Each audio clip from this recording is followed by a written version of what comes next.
The divisional round of the NFL playoffs are closing in, so you know it's time to make some picks here today on the Locked On NFL Scouting Podcast. You are Locked On NFL Scouting with the Draft Dudes, your daily podcast for NFL and college football scouting. Part of the Locked On Podcast Network, your team every day. What's better than this? It's guys being dudes here on the Locked On NFL Scouting Podcast. We're the Draft Dudes. I'm Joe Marino from Locked On Bills. He's Kyle Crabbs from Locked On Dolphins. And we are your NFL experts here with you daily to talk team building across the league on the Locked On NFL Scouting Podcast with the Draft Dudes, part of the Locked On Podcast Network, your team every day. I'd like to thank you for making Locked On NFL Scouting your first listen every day, and a big welcome and shout out to our everydayers. You know who you are. Those of you who never miss a single episode, we appreciate y'all being here very, very much. This episode is brought to you by PrizePicks, the easiest and most exciting way to play daily fantasy sports. Go to prizepicks.com/LockedOnNFL and use code LockedOnNFL for a first deposit match up to $100. Joe, happy divisional round preview to you. 4 games left, which means I'm not a math guy, but I think that means we have 7 games total left in this NFL season. When you started saying that, I was thinking, okay, we're going to go from 8 to 4, and then you really challenged the math skills there. Right, so we have 4 games, and then there's 2 conference championship games, so that's 4 plus 2 is 6, plus the Super Bowl is 7, and there's no Pro Bowl anymore, so it's just the 7. Yeah, well, I don't have a calculator here, but I think that checks out. Yeah, it checks out. So, I guess you want to dive right in? I guess so. Our first game of the weekend is Houston at Baltimore. The 4 seed versus the 1 seed. The 4 divisional winners in the AFC advancing, which means the Texans get the trip to Baltimore to face the Ravens, who are coming off a bye week, which I don't think could have come at a better time for them based on how banged up Baltimore was towards the end of the year. Yeah, they're going to get some guys back. Mark Andrews looks like he's on track to play in this one, which feels really significant. It also feels very significant that this game is in Baltimore. Houston, young team, man, oh man, did they show up in week 1 at their place against the Cleveland Browns. Now they got to go on the road. And I would agree with you that Baltimore getting the bye when they did was helpful. They're going to get a bunch of guys back, a lot more healthy than they were. It's also been a while since this team's played a meaningful game, right? They were off last week. They were basically off in week 18. And I know that their last 2 games were outstanding, but you wonder if it kind of took away from some of their momentum. But I still, as we get this conversation started with Ravens, Texans, I feel like the Ravens becoming more healthy and being the home team are big, big deals in this one. Well, and also Mike McDonald's done about as good of a job coordinating a defense as anybody in the league this year. And them getting some of the bodies back in the secondary that they're getting is obviously nice, but the extra prep time. Yeah. Houston struggled offensively the first time these 2 teams played, in which Baltimore had plenty of prep. It was the first game of the season. But now you have a full season's worth of tape and 2 weeks to prepare versus Houston only having 1 week to prepare. I think that's another huge storyline for this game, in which I'm tipping my hand here. I like Baltimore to win this game, just because they are at home. They do have the rest. They have extra prep. You have a rookie quarterback against the best defense in football this year, arguably. Yeah. I think the big thing that Houston does well that could really test Baltimore is the vertical passing game. But I think you've got a big body corner in Marlon Humphrey who can play with Nico Collins. And then the impact of these safeties, and especially Marcus Williams is like the roof safety, I think just gives you the answers that you need to really put a cap on the thing that Houston does best. And they've got athletic linebackers to take the crossers away over the middle. What do you think about this dynamic in terms of Houston's run defense has been phenomenal just about all season long? They had a couple of hiccups, but for the most part, I mean, this team is really limiting rushing production. And we know that Baltimore is going to want to run the football. But if this has to be more about Lamar Jackson and winning through the air, how does that make you feel? Lamar, 4 playoff games, they've not been. He hasn't had like what I would call that big signature playoff moment to this point. Obviously, a ton of success. Like, I'm not taking it away from him, but if this becomes a game where Houston says Lamar beat us through the air, how do you feel that goes? I think Lamar is capable of, with the new structure that they have, as from a passing offense standpoint, I think they can have enough balance. And then I do think you see the value of outside of structure quarterback play in the postseason more than any other window of the NFL season, right? Where it becomes much more frequent that the defense is right and you need to make them wrong. Yeah. And a player of Lamar's traits with the explosive weapons that are on the outside and getting Andrews back as a security blanket, I think they will have enough to do it. I think you certainly acknowledge Lamar has as many playoff wins as CJ Stroud does in his career. And that's something that you want to see be different. But even if you try to make this about Lamar and putting it in the air, I don't know, the dude still led the team in rushing yards. And even if you call passes, he could still, whether it's run to pass or run to run, have enough answers there where I just think it's going to be too much for Houston. I tend to agree with you. I'm just trying to bring up all the different dynamics here that exist. Houston also is a team that is, man, it's had moments. CJ Stroud has been extremely clutch, but then there's just been moments where it doesn't happen, right? And they've had their lulls, and they've had their moments where it feels like they're getting away with more than they should. I like Baltimore, home team, veterans. I think your points about the defensive structure, the corners, Williams as a deep safety, the pass rush has been outstanding. I think they can stress Houston in too many different ways. And of course, they've been so efficient with a lot of what they do offensively. I think it's too much. Give me Baltimore in Baltimore. The spread at 9.5 is a large spread. That said, the show does like Baltimore to cover the 9.5 point spread at home as well. If you had to bet on it, what would you take? If you had to take either Baltimore minus 9.5 or Houston plus 9.5, what would you do? Anytime you're in the divisional round and you get more than a touchdown, probably just on principle, not gonna touch it. But you and I are only picking winners. That's right. So we can pick Baltimore and move on with our lives. You're exactly right, and that's exactly what we're gonna do, folks. We got a bunch more games, 3 more to get to here, so be sure to stick with us. But this episode is brought to you by BetterHelp.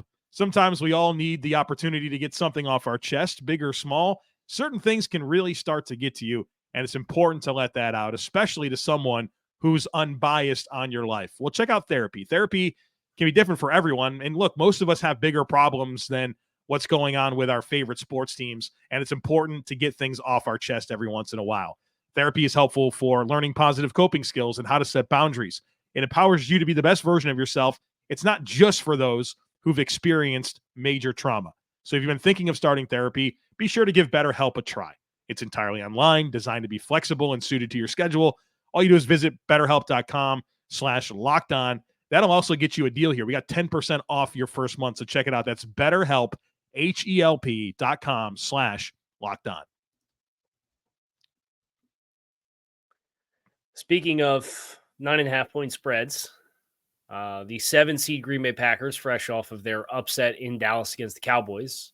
Green Bay led more in that game at AT&T than the Cowboys had trailed at home in the entire regular season combined. It's a cool little stat about that game.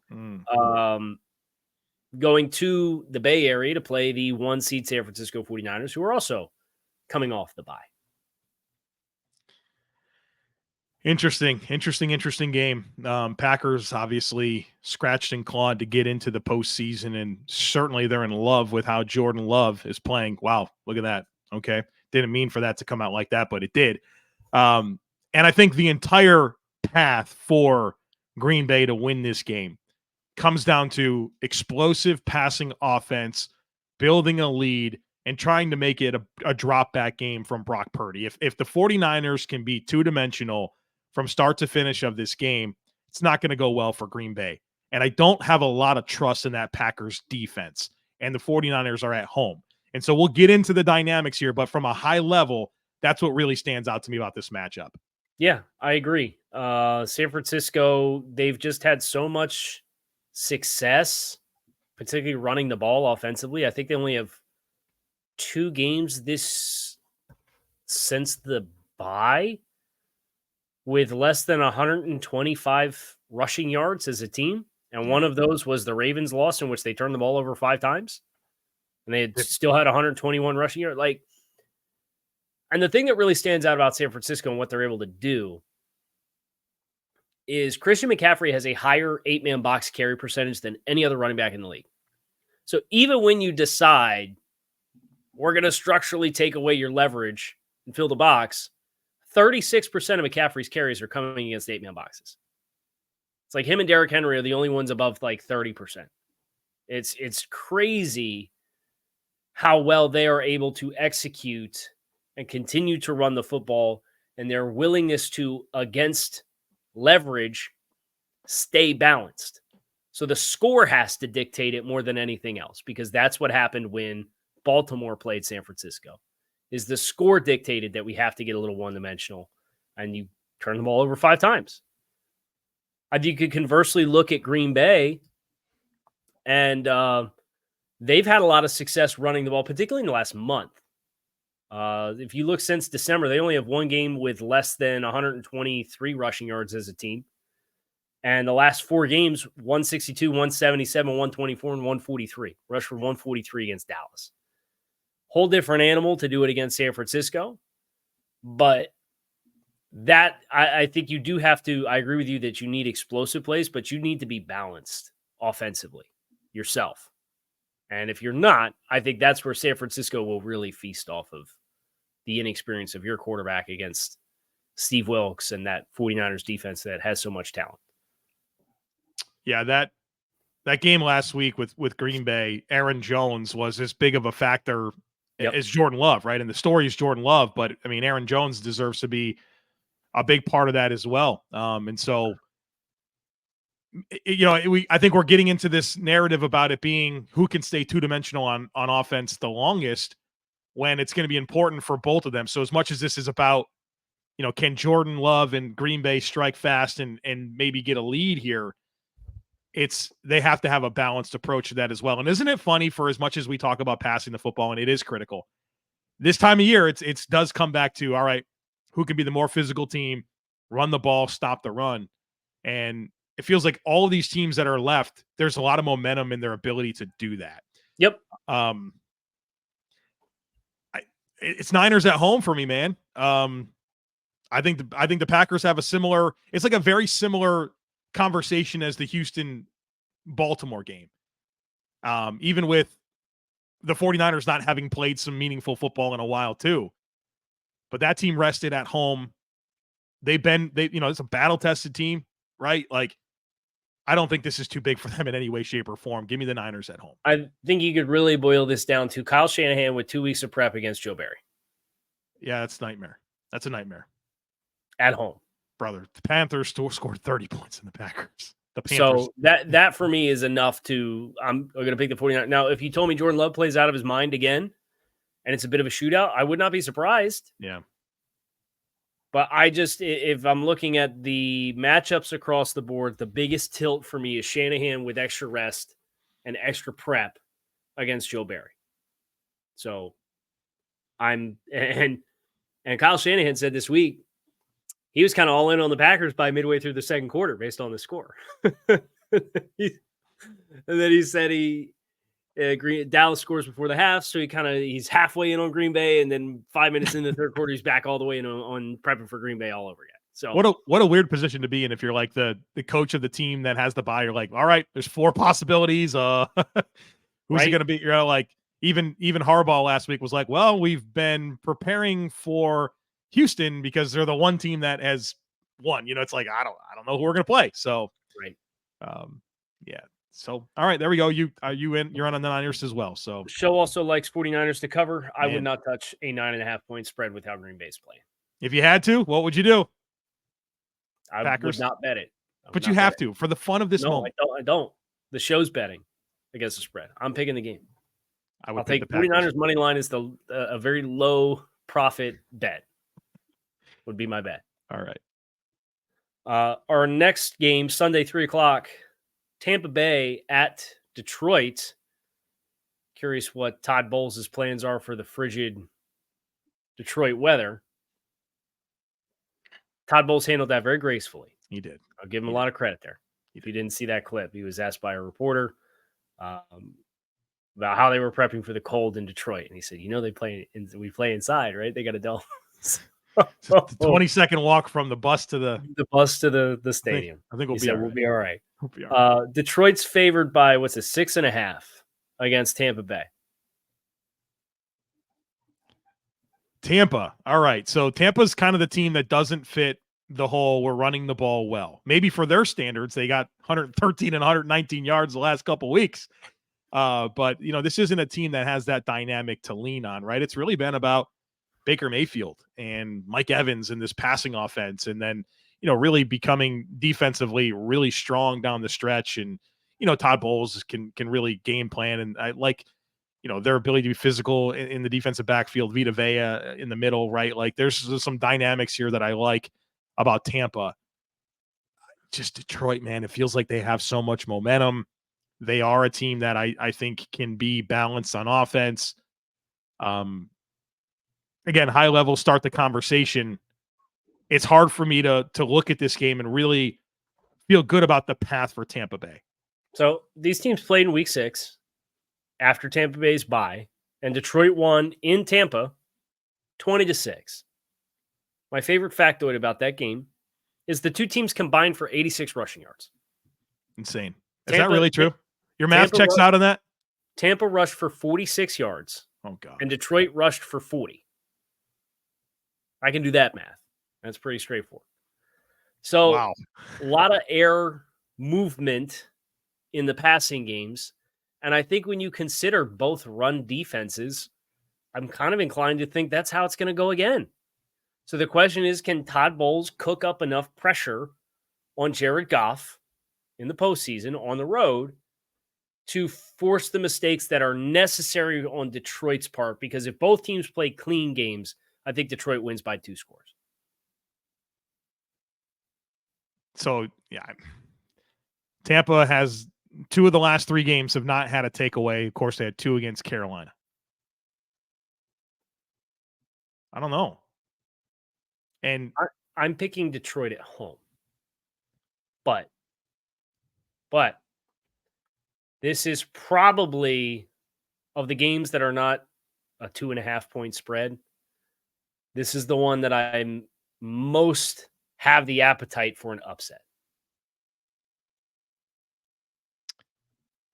I would agree with that. I have Detroit at home as well. Isn't that crazy? So if this goes the way we see, it's Lions-Niners NFC Championship game. Oh, okay, outstanding. Yeah, Lions at home. I just trust them more. I trust more of what they have. I think they're a more dynamic team. The show likes Detroit not covering a 6.5-point spread. The show likes Tampa Bay plus 6.5. It's going to be a white knuckle game, isn't it? I think so. You also have like the inexperience element of so much of Detroit. They obviously get the playoff win, but it was white knuckle from start to finish. It started as a shootout, and then it's a 1-point game. And you think about Tampa and all the players that they had that were a part of the Super Bowl runs. It kind of been there, done that. Obviously, Baker Mayfield's the new element here, but as you said, he's kind of been the catalyst for them offensively, and he's loose. I don't know if you saw the clip. He was squirting the equipment guy with the water bottle on the sideline, laughing like during the game. I just really like what Baker's done. I think it's a really cool storyline that Baker's found a spot that fits for him. I hope Canales stays so that you can see some growth there. I know he's getting some head coaching interview requests, but I think Tampa's going to be up for this being a close contest for sure. White knuckle game. We got another white knuckle game to talk about here in just a moment. Bills Chiefs on the other side of it, folks. So stick with us. But when you're hiring for your small business, you want to be certain that you have as many top tier candidates as possible to interview. And that's why you have to check out LinkedIn Jobs. LinkedIn Jobs has the tools to help you find the right professionals for your team faster and for free. LinkedIn isn't just another job board. LinkedIn has a vast network of more than 1 billion professionals, which makes it the best place to hire. And hiring is easy when you have that many quality candidates. So easy, in fact, that 86% of small businesses get a qualified candidate within 24 hours. LinkedIn knows that small businesses are wearing so many hats and might not have the time or resources to hire. Well, thankfully with LinkedIn, the process is intuitive, quick, and easy. And they even just launched a feature that helps you write job descriptions. So post your job for free at linkedin.com/LockedOnNFL. That's linkedin.com/LockedOnNFL to post your job for free. Terms and conditions apply. Folks, you shouldn't have to worry when you're buying tickets to your next big event. Well, thankfully, you don't have to, because Gametime is here, and it is the fast and easy way to buy tickets for all the sports, music, comedy, and theater events near you. They have killer deals on last-minute tickets, all-in prices. They give you a view from your seat and a best price guarantee. The app is awesome, easy to navigate. They give you flash deals on last-minute tickets. So many great things, and I love that when you buy a ticket, they send it straight to your phone. You don't have to dig through emails or anything like that. So snag the tickets without the stress with Gametime. Download the Gametime app, create an account, and use code LOCKEDONNFL for $20 off your first purchase. Terms apply. Again, create an account and redeem code LOCKEDONNFL for $20 off. Download Gametime today. Last-minute tickets, lowest price guaranteed. The Kansas City Chiefs visiting Orchard Park. Patrick Mahomes' first true road playoff game. Bills favored at home by 2.5 points. Yeah, this one in Buffalo is one that feels important for the Bills side of things, where they've played the last 5 in Arrowhead. They played 7 of the last 8 in Arrowhead. The one that was in Buffalo, COVID year, no fans in the stands. And so this is an opportunity that the Bills and Bills Mafia has wanted, to bring Patrick Mahomes to Highmark Stadium. And these teams have had quite the history. The last 5 games, the Bills won the 3 in the regular season. The Chiefs have won the 2 in the postseason, the 2020 AFC Championship game. And then I think there was some game called 13 seconds. I don't really remember how that went down, but felt like a big one there. So the Bills get them at home, and obviously the Bills are pretty banged up on the defensive side of the football. The status of so many corners and linebacker is very much up in the air, and that's going to dictate a lot of my confidence level for the Bills to be able to win this one at home. And it's obviously a Chiefs team that they've won their last 3. They got through that 2-4 lull that they had kind of there in the towards the end of the season, but they've been able to stack a few wins here. And it's Mahomes, man. It's Mahomes and Kelce. And, you know, for as much as the Bills are excited to get Kansas City and Buffalo, Mahomes knows the narratives too, right? Like, he knows that he hasn't had to go on the road to win a playoff game. And then there's a lot of people rooting for him to fail in that regard. And he's an elite competitor, and him and Josh Allen have a relationship. Nobody's going to want to lose, right? You're going to see some big time competitive dudes going at it. And for as much as this is probably going to be about Allen and Mahomes, the other things are going to matter too. Running the ball, stopping the run, turnovers are going to be critical. Since the bye week for Kansas City, 9 weeks, they're actually -7 in turnover differential. The Bills are +1 in their last 8 games coming out of their bye. I think that's going to matter a ton, but so will running the ball and stopping the run. And Kansas City's not going to have Derek Nottie, their nose tackle. So Allen, Mahomes, but yeah, it might come down to some of the other factors as well in this one. Yeah. So what's the status of Terrell Bernard? There's hope, and that's a word you don't hear much from Sean McDermott. He's very close to the vest, day to day, week to week. We'll see. We'll check later in the week. And maybe it's because he was carted off and it looked ugly. We know that it's a sprained ankle, so it's just a matter of what can be stabilized by the end of the week. So he said there's hope.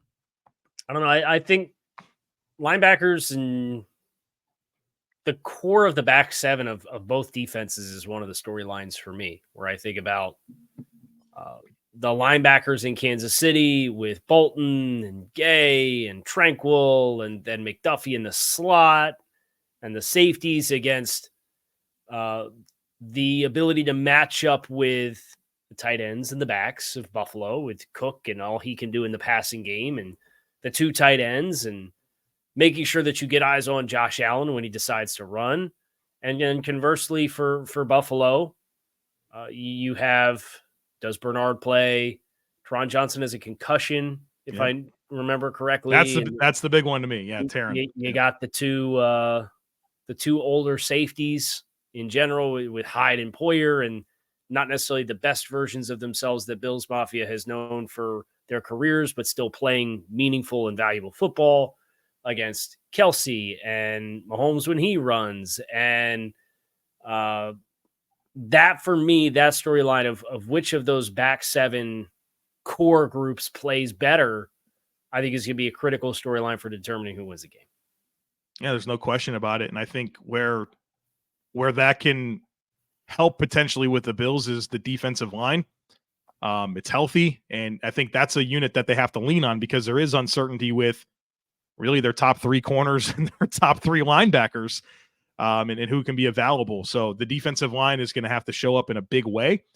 And then obviously, you're healthy on offense. And so can you, if you're the Bills, score, right? Score and against Kansas City's number 2 in scoring defense this season. They've been really, really, really strong. So a lot of dynamics in this one, and for somebody, it's the season's going to end. The Kansas City's given up more than 21 points twice in 18 games. So, and one of those was week 8 against Denver when their offense turned the ball over 5 times. The other one was against Green Bay in Green Bay, week 13. I think the quiet storyline post-bye for Kansas City too, they have 5 turnovers defensively in 9 games. Yeah. So that versus Josh Allen, obviously, was as aggressive as he is. If he's able to walk the tightrope and prevent Kansas City from benefiting from that element in some of the games that Buffalo's lost this season, teams have been opportunistic with, that for me is the other big variable too. Yeah, no question. -7 since they're by the Chiefs on turnover differential. Yeah, you never know what piece of that is going to show up for Josh Allen. Obviously, you had 2 do-or-die games the last 2 weeks, Miami and in Pittsburgh, and that showed up early against Miami. Against Pittsburgh, Josh was able to play a clean game, and I thought the Pittsburgh tape was probably Josh's best ability in terms of decision-making and processing and doing the smart right thing with the football and then kind of splashing in some of the stuff that makes him dynamic. His average time to throw in that game was 2.39 seconds, which is unheard of territory for Josh Allen, and it was probably my favorite game from him in terms of just decision-making, how he saw the field and where he went with the football. What does that look like against Mahomes, right? Where you feel like sometimes when Josh knows it's like, okay, this is me, right? I got to do this. The cape comes on, and we've heard coaches say, yeah, when the cape comes on, we just count on him making a mistake, and a lot of times he does. So those are the dynamics for the game. It's time to make a pick, right? To be the man, you got to beat the man. No question. This is what you want. Picking Kansas City.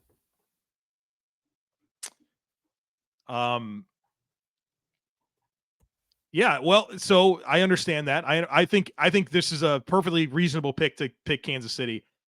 I think why I'm going to pick the Bills is what I watched against Pittsburgh. I saw championship effort across the board, the way that their defensive line, you knew what type of game it was going to be against Pittsburgh, physical, run defense. They were able to really strain and compete for gaps. Guys that had, just the edge that this team has right now gives me a lot of confidence. And this is the moment the Bills have wanted so bad to bring Mahomes to Buffalo in the playoffs. Famously in that 13 seconds game at the end there, you could hear Patrick Mahomes saying, Kelce, do it. Kelce, do it. Right? It's going to be a different ball game here on the road. Not that it's too big for Patrick Mahomes, but I feel like this is the moment that the Bills have wanted. I don't think they're going to let it slip away. Give me the Bills. There you have it. It's going to do it for us on this divisional round preview of Locked On NFL Scouting. I'm Kyle Crabbs. He is Joe Marino. We appreciate you guys checking out the show. You can find us on YouTube or wherever you listen to your favorite podcast. Make it a great rest of your day. We will be back again with another show today because we're double dipping yet again. So you have that to look forward to. So make sure you hit subscribe, and we will see you then.